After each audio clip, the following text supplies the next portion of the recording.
So good afternoon, everyone. And at first, I would like to thank Lady Brabourne College, ICSSR, Swayam, for organizing this very important and much needed 7-day workshop. And today, before going into my own topic, while I was getting introduced, I was almost about to unmute the microphone and was about to say that, oh, I'm not Miss and Mrs. And just I was about to say that, I realized that, this is where language and gender interferes. So I just wanted to share this, what was going in my mind with you all. My topic today is her story in the field of language and gender with a focus on Bengali language and visual media. Um, since today I was listening to our keynote speaker, Flavia Agnes, I was listening to uh, Maruna Murmu and Chandana Mishra and everyone. Those were the fascinating lectures, and in every lecture, a little portion is covered already. So I'm just concentrating on my topic without going into any further discussion. Now, her story in the field of language and gender with a focus on Bengali language and visual media. Before going into that, I would like to just discuss a few things about the area of scholarship of language and gender itself. Because be it his story or her story, or anything actually, we need language to express that, because language constructs the identity, and it constructs the power also, the power play also. Everything is constructed through language. So language and gender as an area of scholarship actually started with Robin Lakoff in 1973, when he was writing an article called Language and Women's Place, which later came out as a book in 1975. Now, when Robin Lakoff was writing this about the women's place, he was actually talking about women's place and language. So Lakoff was looking at women's language as a very inferior status granted to women, and thus depicting the powerlessness of women, the very powerless state of women. And I think this has been beautifully discussed in the Bengali book also much later by Shormila Basu Dotto, Meder Bhasha. So when Lakoff was looking at language and gender, he was looking like this. When women are not fitting into that particular feminine mode of language, women are often being called unfeminine, non-conforming, socially inappropriate. Now, by the very word that women are not fitting into the feminine mode of communication, what do we mean by that?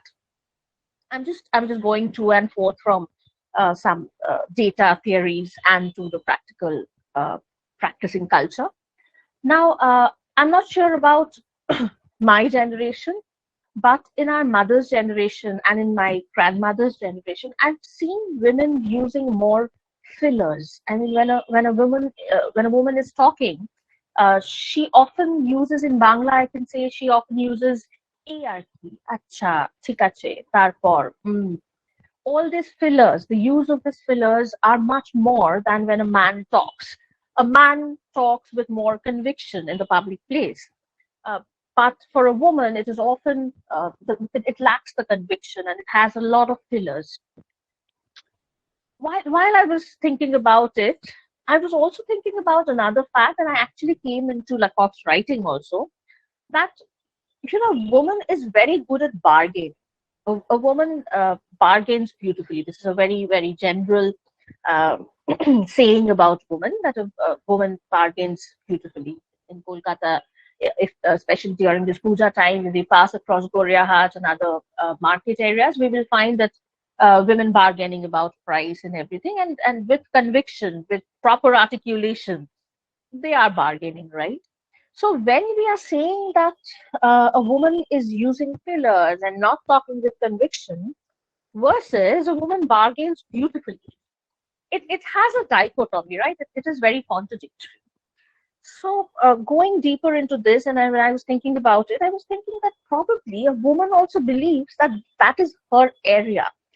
When the woman is bargaining, that is her story with which she relates to, which the society has given her access, that yes, you can relate to this particular field, this belongs to you. But when it comes to a public speaking, when it comes to the political discussion, when it comes to, you know, I don't know if you've got that joke, which is often forwarded into WhatsApp and other things, that a man discusses serious things like what about India's politics and America's politics, about Trump and Modi and everything, whereas a woman discusses about very unimportant things, that what uh, uh, the household members will eat that particular day, what about the lunch, and what about the dinner. And this is supposed to be a joke. I mean, uh, it came to me as that, and I was supposed to laugh, and I couldn't laugh. But the fact is that, see, this joke is very similar to what I'm talking about. That the women are giving the access of the very private life where probably they can articulate their own thing properly. But when it comes to the other sphere, where socially it is believed to be a male world, there women lacks articulation. But these are all the basic observations I'm talking about. Now, after Lakoff, in 1990, Tannen comes up with a two-culture approach. And what Tannen was saying is that more about the inferior place assigned to women. Tannen was talking about a two-culture method. One is competition, another is cooperation. So Tannen was saying that basically men, when they talk, it is about a competition. They talk from a competitive voice. But when a woman talks, it is more of a cooperation. When a woman talks, she wants to adjust and negotiate and compromise with the listeners and with the speakers, with other speakers. I mean, a woman generally treats the listeners as speakers, as potential speakers. But when a man talks, a man invariably, by default, treats the listeners as mere listeners and not as potential speakers. When a man talks, the man hardly expects or hardly looks at the what the others are thinking, how they are reacting, because the man is a complete speaker from a very competitive mind, whereas the woman is a speaker from a cooperative mind. So Tannen was coming up to this two culture method. So later on, when later on this language and gender was again being considered, so it was told that Lakoff was so talking about a dominant model, and Tannen was talking about a difference model. So when Lakoff was saying that men are talking from this pedestal and women are talking from this level, Tannen is saying that no, the level is same, there's no pedestal probably, but the attitude is different. They are talking from two different psychology, they are talking from two different perspective altogether. And as I was saying that, language has always been seen as an expression of identity and power, and so language is so important. And to understand that if it is the dominance model or if it is the difference model is so important. But all through this theories, one thing was ignored, and that is the linguistic complexity. The linguistic complexity has been ignored because even with Lakoff and even with Tannen, men and women, these two were considered as two homogeneous areas. This is men and this is women. And as we know from today morning, it has been several times it has been mentioned about the intersectionality. So basically, at this point of time, when Lakoff and Tannen were discussed, Tannen is much later than Lakoff, but till when Tannen was discussing, they were ignoring intersectionality. They were ignoring standpoint theory. They were ignoring situated knowledge, with which Donna Haraway, Sandra Harding, and Kimberly Crenshaw were later on coming up with all these theories. At that point of time, these were ignored. Since these were ignored, the linguistic complexity was ignored because we were not taking into account that in what economic status the woman is, in what race, caste, class, in what social position the woman is. So that is why the linguistic complexity was being completely ignored. Since linguistic complexity was ignored, the area of scholarship was not growing in that way. In 1989, 1 year before Tenon, Gall was saying something. Gall said that relationship between gender, power, and linguistic practice is not natural, but constructed. This is actually something which Lakoff and Tenon, everyone was talking about. But Gall was pointing it out and saying that relationship between gender, power, and linguistic practice is not natural, but that's something. This one quote of Gall helped me because to enter my own research area. So that's why I'm just highlighting it separately. So now Gall, Oakes, Eckert and Mackinac, Ginnett, they basically were preparing the ground, which later on Butler was theorizing as the theory of performativity. But at this level, only the performative approach of both language and gender was developing, and not as a theory. And that is why I think later on, when it has been considered that gender identity is not binary but plural, the linguistic complexity is perceived in a better way. Now, if I just, as I was discussing the background of the area of scholarship of language and gender, and now if I just slowly move towards my own mode of research, my own area of research. So I was actually connecting, at that point of time, I was connecting Butler's performing gender with Chomsky's linguistic performativity. Because Chomsky was talking about linguistic competence and linguistic performance. And Butler was talking about that gender is a performance, that we perform gender. So I was basically connecting Chomsky linguistics performance with Butler's gender performance. And that was giving me the path of my own language and gender, which I was focusing on Bangla language, essentially. Before going into examples and other things, I would like to just mention that I was never a student of the discipline linguistics. So I had access to linguistics, or I have learned linguistics because I was teaching in American Institute for quite a few years to the foreign students. I was teaching Bengali. And since that teaching approach needed the linguistic grammar, through that, I paved the way of my own learning of linguistics. So since I didn't have the access to a lot of linguistic theories, to me, the linguistic theory that helped me to pave this path of language and gender was a very important theory. That is the Sapir-Whorf's theory. Sapir-Whorf was talking about a theory where they are mentioning that language determines thought and thought determines language. Now, this helped me a lot because when I was looking at words and idioms, I was constantly thinking that if our language is not free from patriarchy, the society will never be free from patriarchy. But I didn't have a theory to go deeper into it. When I suddenly came across Sapir-Whorf theory. Sapir-Whorf was talking about this, that language determines thought and thought determines language. But later on, the modern linguists like Chomsky, they came and they said that no, this is not possible. But they did various research and other things, and they came into this conclusion that, okay, language doesn't determine thought, but definitely language influences thought. So language influences thought and thought influences language. This became the later version of that theory, and thus Sapir-Whorf theory was later on known as Sapir-Whorf hypothesis.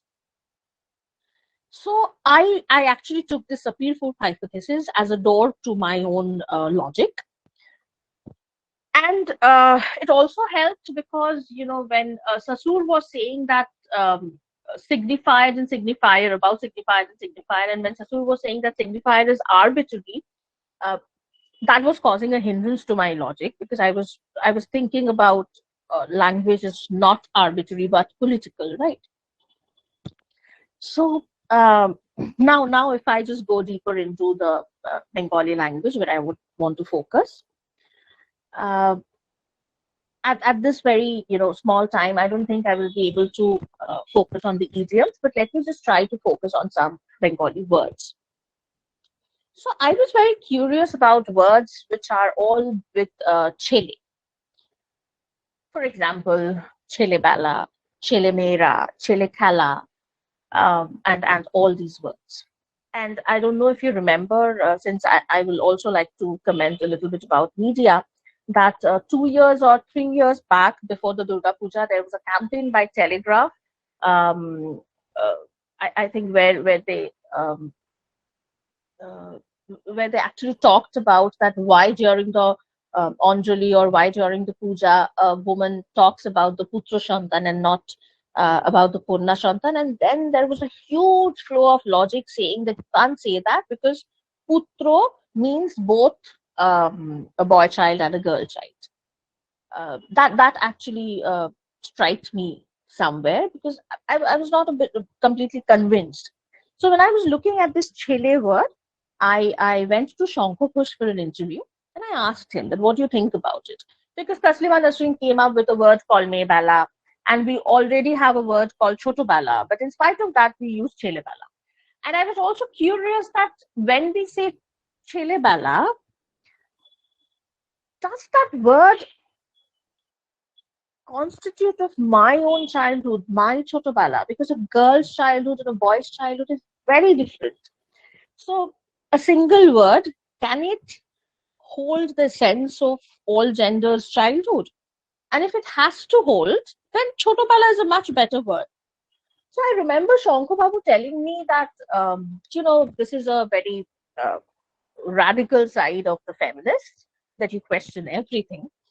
And he came up with, of course, a wonderful explanation that chele, the word chele comes from chawal, and chawal means both boy and girl. So, I was actually in a very uh,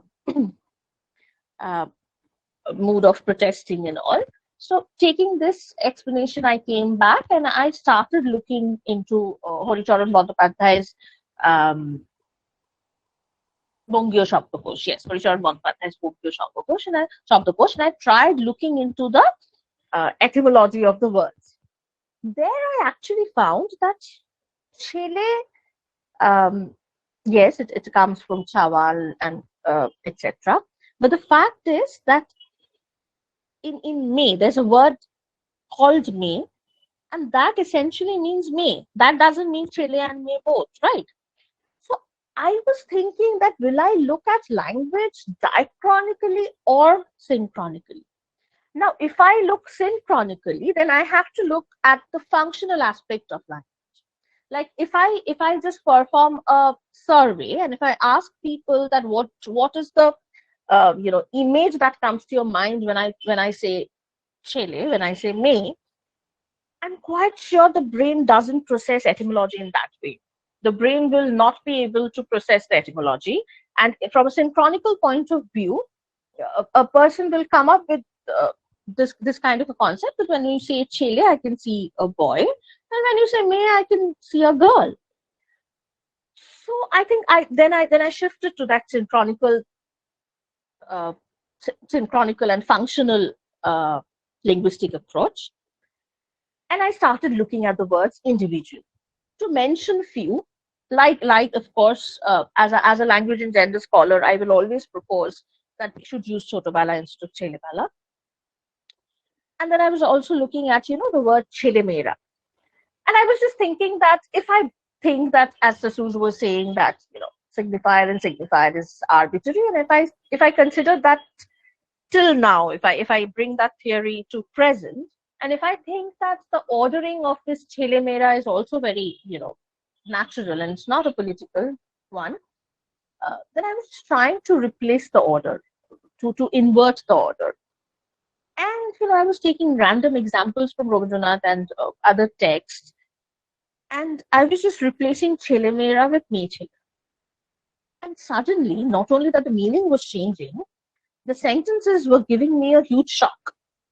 So it's not from any text, just randomly if I say Chelemera Mathe Khelche, we will invariably see children playing in fields.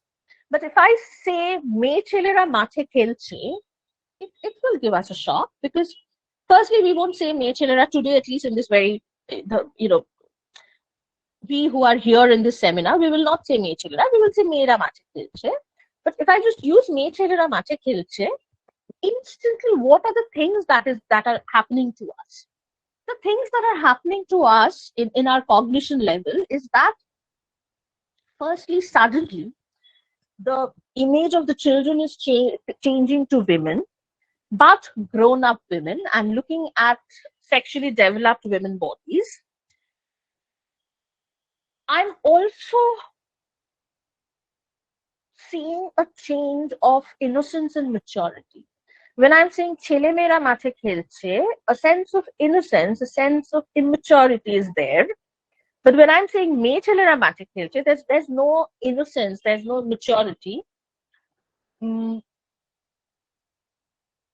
but the word "me chele" gives a sense of, it gives a demeaning sense also.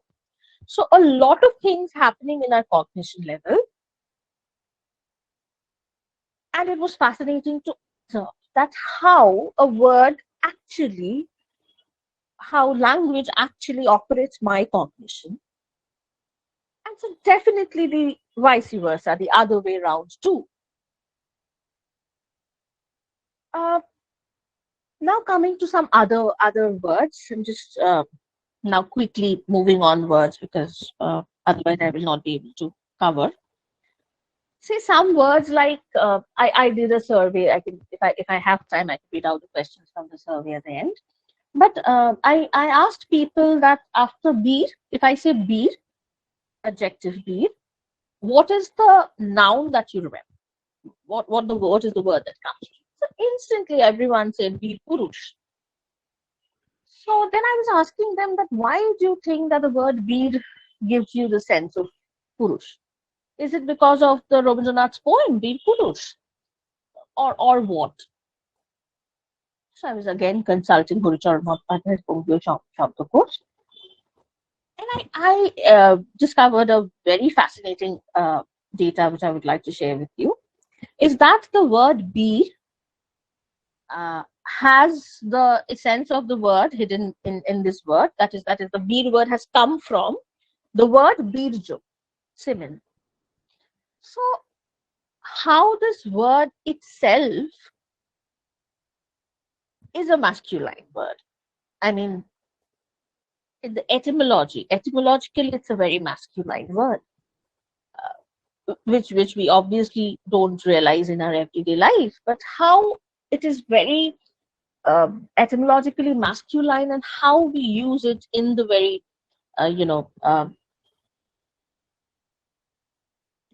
for male people, right? For people who belong to the male gender. Then words like "bap." The word "bap" etymologically has the word "bopon" in it. Now, bopon is sowing, right? So it gives the image of two things, I think.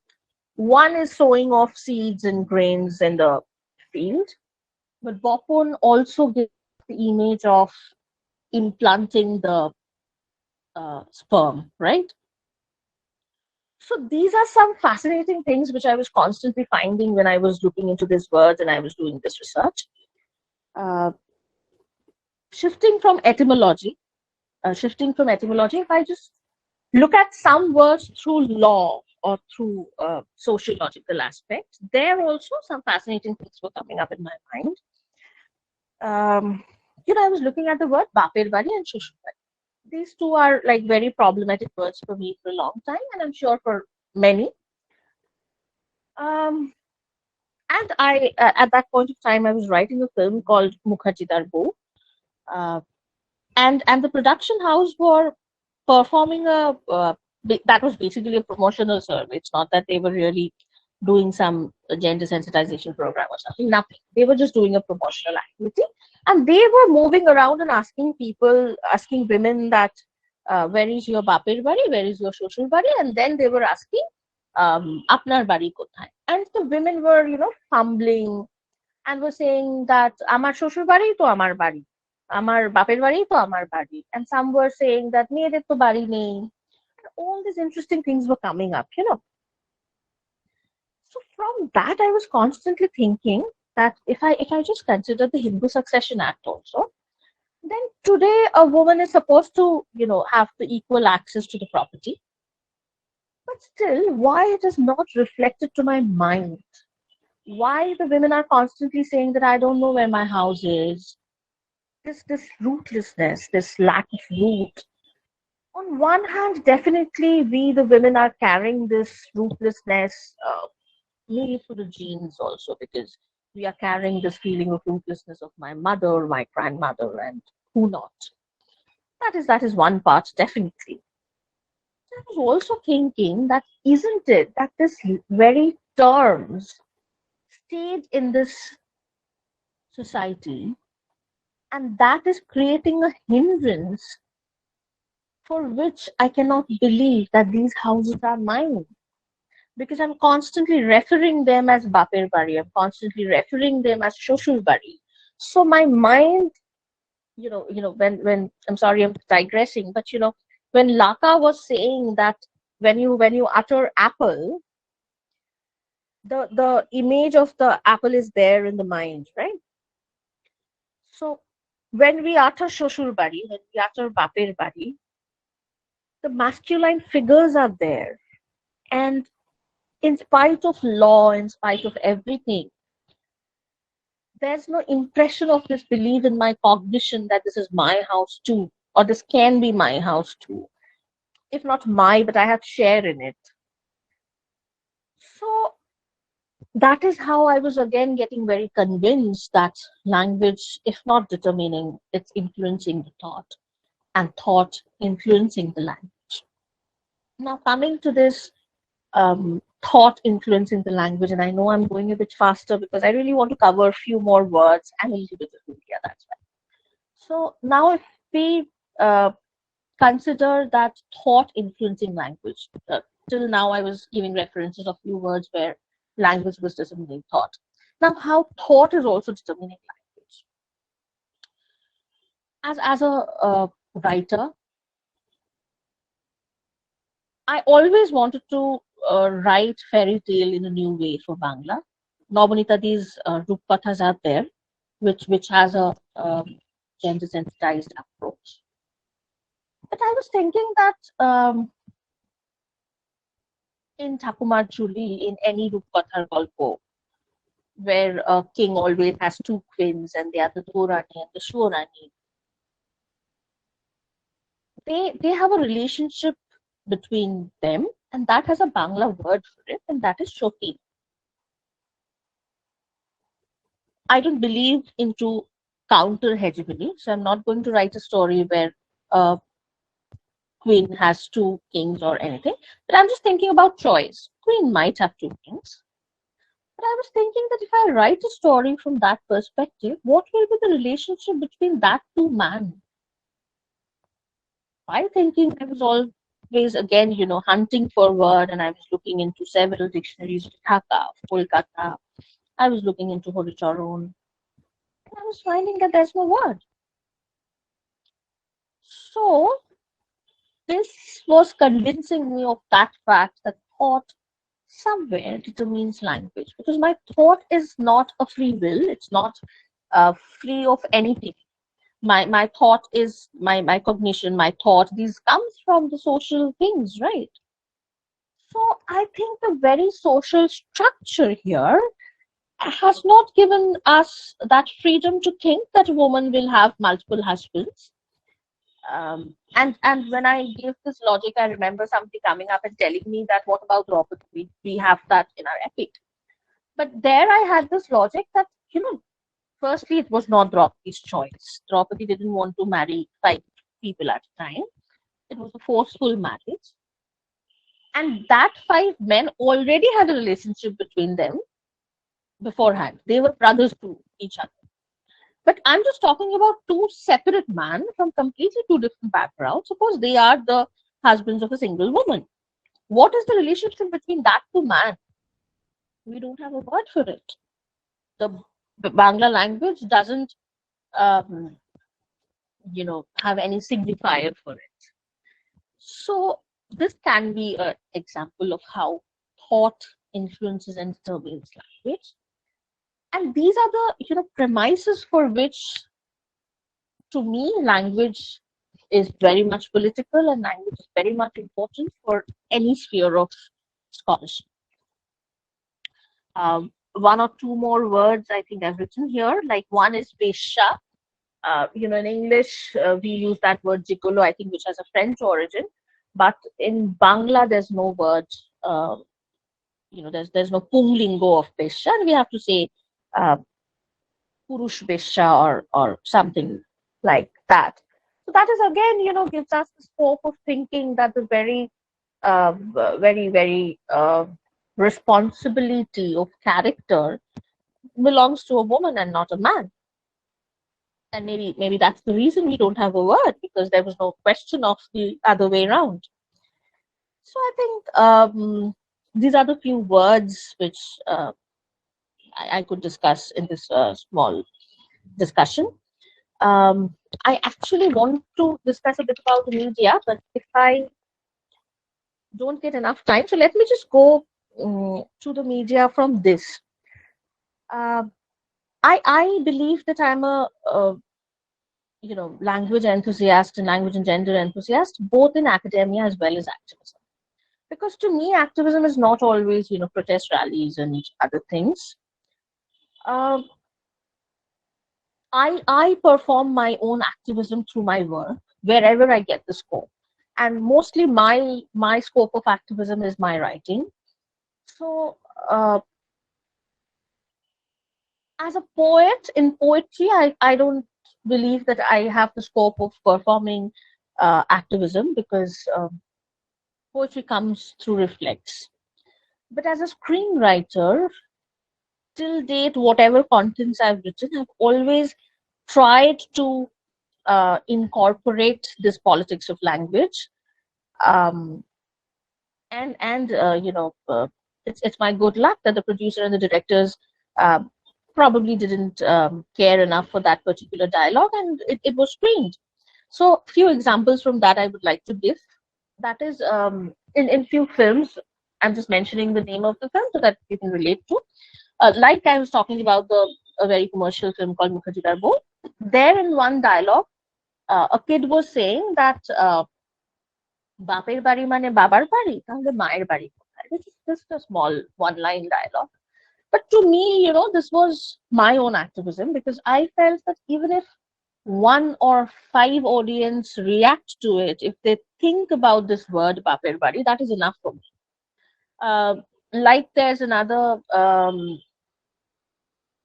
sorry, is there any message coming up? I'm not looking into it. Okay. So I have 5 to 10 minutes more time, right? Yes, ma'am. Yes, you have. So then in another film, it was Brahmajan and Gopon Kamoti, and it was about the woman priest and about the taboo of periods. So there in the dialogue, I just wrote that somebody is telling to the heroine that why are you doing chele khala with pujas and other things? And the protagonist is replying that I will chele khala me khala kichhui kori. And I was sure that this dialogue will be,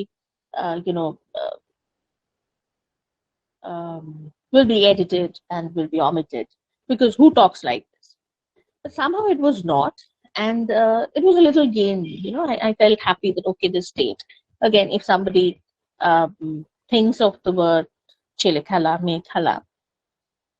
Also, in another movie which is coming up called Bodhi Canteen, there's a little dialogue that the wife tells to the husband that don't say Bapir Bari, say it's Baba Mayer Bari. So these are the little scope of activism which I get in my sphere, and I think I perform that in my own way. Now coming to media, of course, in media, language plays a very major role. Since I work in visual media, I get to see that very regularly. In television, there are plenty of patriarchal dialogues. It's full of patriarchal dialogues. But the fact is, if you go and talk to the production houses, to the channels, they will always show you the TRP ratings, and they will show you that how this patriarchal dialogues uh, gives them proper TRPs. So, and who are the audiences, by the way? The audiences are the women. The women the women watch these serials, and uh, they like the serials which has a lot of patriarchal dialogues. So again, I think that is how their cognition has been shaped, and it is a cycle. The televisions are giving them this opportunity of listening to dialogues which are full of patriarchy, and that patriarchy is getting reinforced in their mind, and again they want to see and listen to all these patriarchal things. So this is a vicious cycle. Even in advertisements, if not dialogue, a very common visual of advertisements, I think all of us are very used to it, that that a woman is serving the food, and the men are sitting together and eating and enjoying that. It is a very, very common visual of advertisements, and it's going on and on and on. And from this, if you remember that few days back when Amit Shah came to Saurav Ganguly's house for having the dinner, I guess, and the next day the picture was there on the newspaper that Dona Ganguly is serving the food and everyone is eating and enjoying that. So when it was in the digital media, in the social media, there were plenty of comments where people were saying that, oh, I mean, why is the woman is not sitting with the other members and eating? And there you won't believe that, I'm sure you have seen it, that the women are replying that, why are you saying that Dona Ganguly should have not done this? Because um, this is the Indian tradition, this is the hospitality, this is how an Indian woman should behave.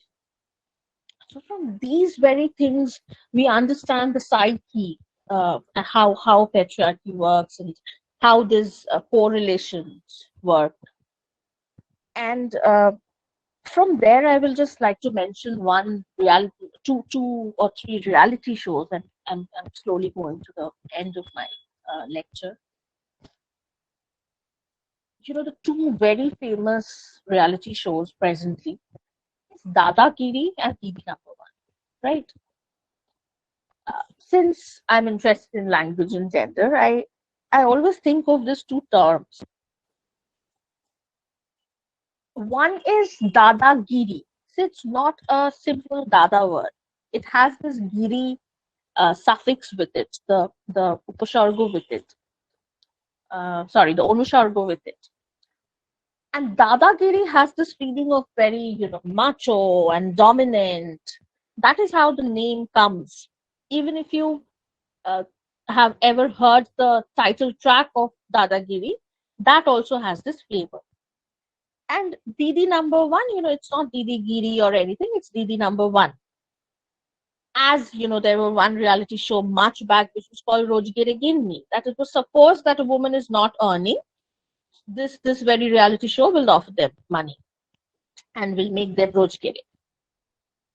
But I was more interested in the content of these reality shows. See, Dadagiri is a quiz contest, right? Where questions are being asked, people are using their intelligence and cognition and replying back.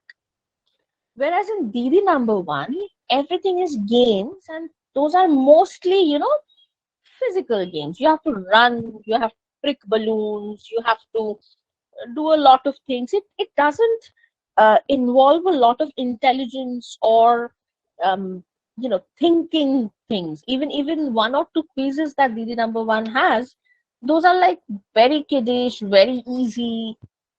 So, but the fact is, we as the audience, we are consuming those things, right? Unknowingly, we are relating the gender, the Didi Number One. It is giving me that cognition of the feminine gender, right?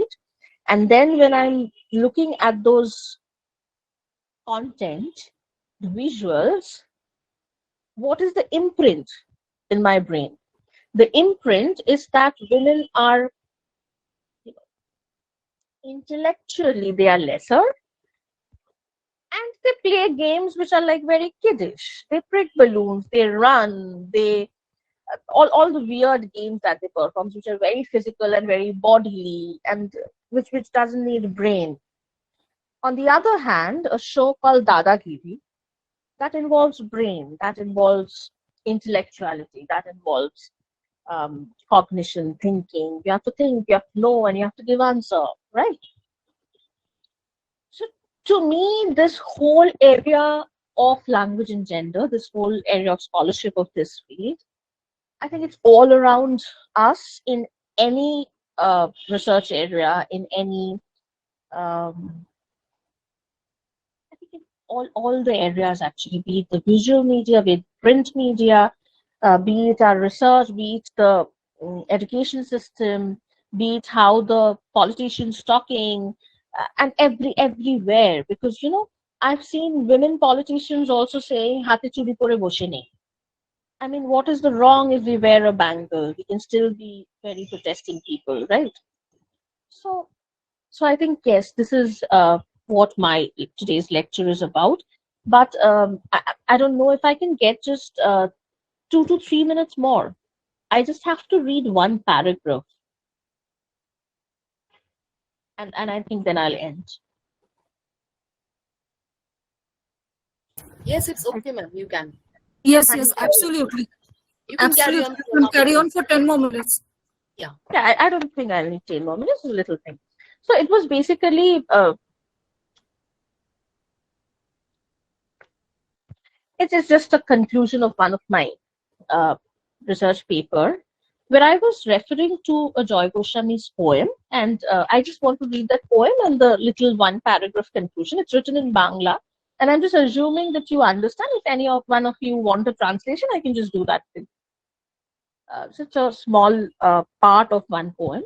It says, তোমার চেয়েও সসংকোচে এগিয়ে গেছি তোমায় ফেলে, ময়লা চুটির ঘামের গন্ধ নোংরা গায়ে হল ভরা লোক, সবাই দেখছে তার মধ্যেও হাত রেখেছ আমার পায়ে।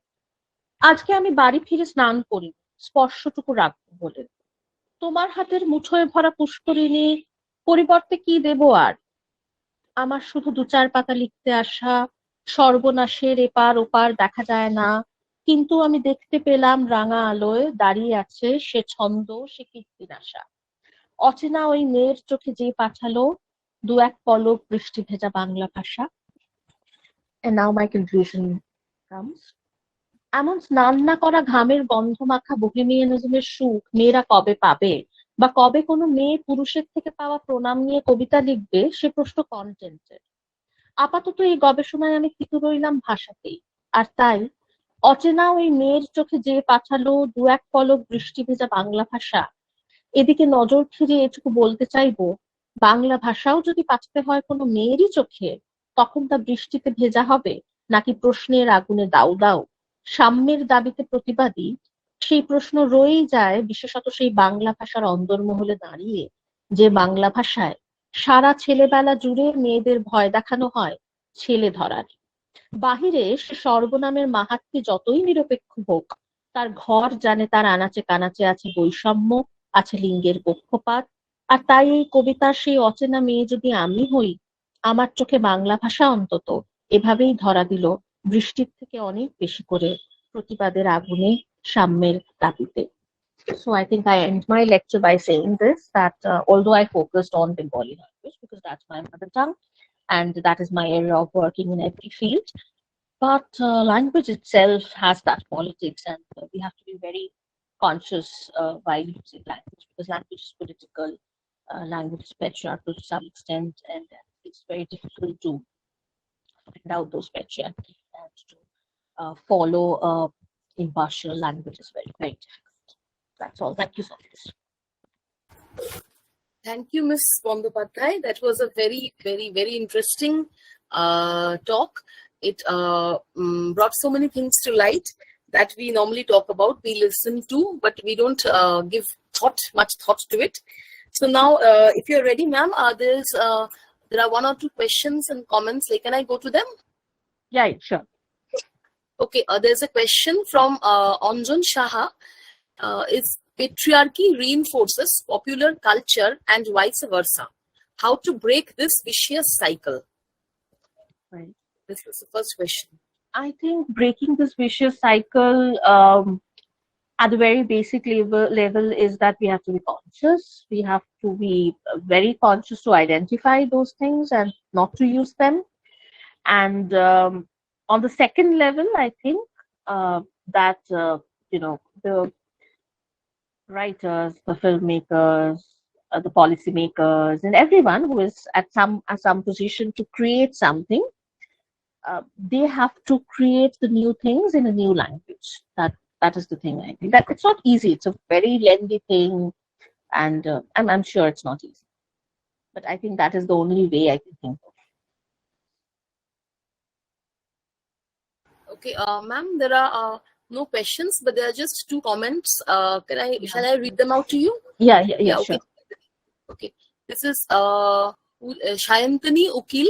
She writes that this lecture is very thought-provoking and it reminds her of the gynocritics, like Elaine Showalter, who says that language itself is usurped and women should write and develop a language of their own.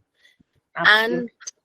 And there is another comment by Pooja Shukla, where she says not only in Bangla language, but even in Hindi, there are words and proverbs which do show the dominance of one gender over another. Absolutely. Just at this, please go. And the last comment that is there is women by Sakshi Bharadwaj, and she writes that women reinforcing patriarchy equally as men is an issue in itself.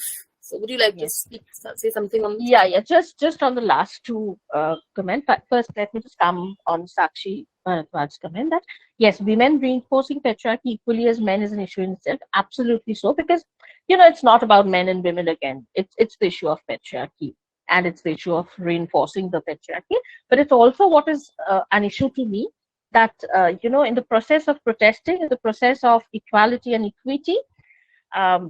At times, there's a scope of losing the balance and moving towards patriarchy from patriarchy can also be an issue if we are not conscious enough. And coming to Pooja Shukla, right? Yes, Pooja Shukla's comment. I think just one little thing which I would like to say is that Hindi is a very distinct language where we think that patriarchy is there because everything is gendered. But to me, Bengali is interesting for looking into this because Bengali is apparently a gender neutral language because it doesn't have a he and a she and it has a she. So it looks very gender neutral. If you ask anyone, people generally says that Bangla is a much progressive and much gender neutral language.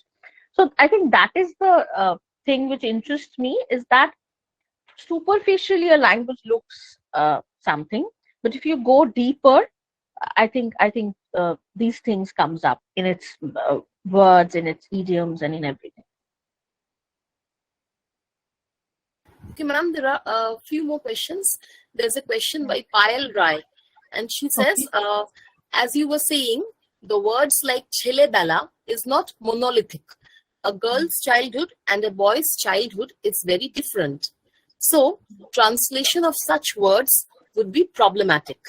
Her question is how translation further problematizes gender discrimination.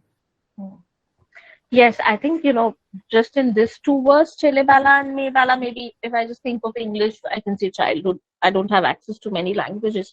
But translation is a very important part for this, language and gender thing. And I absolutely believe that in translation studies, every department which practices or teaches translation studies, I think language and gender should be included and should be looked into much light. Because through translation you can again recreate the patriarchy, right? You can reinforce the patriarchy. Maybe that was not in the original text and it is recreated in the translation. Or maybe in one translation it is abolished and in the second translation it is recreated. So that is definitely that it problematizes gender discrimination. Okay. And there's a last comment by Sanghamitra Thakur, and she writes, the reactions of men when Mandira Bedi started cricket commentary still lingers. Yes, absolutely. if there are no more questions, then are there any more questions? You can put them on the chat box.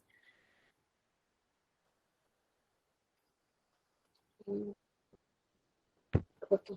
So, ma'am, thank you so much for joining us today. It was very. Thank you so much for inviting me. And I'm actually, I enjoyed all the lectures from today morning, and I'm really glad, because when I was going through the schedule, I found that various topics are being covered. That is something I really loved. I thought that 2 lectures are there on mental health. One was today, and another is another day by Srimoy Toroktar. I found that, so it's fascinating that so many things are covered. Thank you for inviting. Thank you, ma'am. Thank you so much.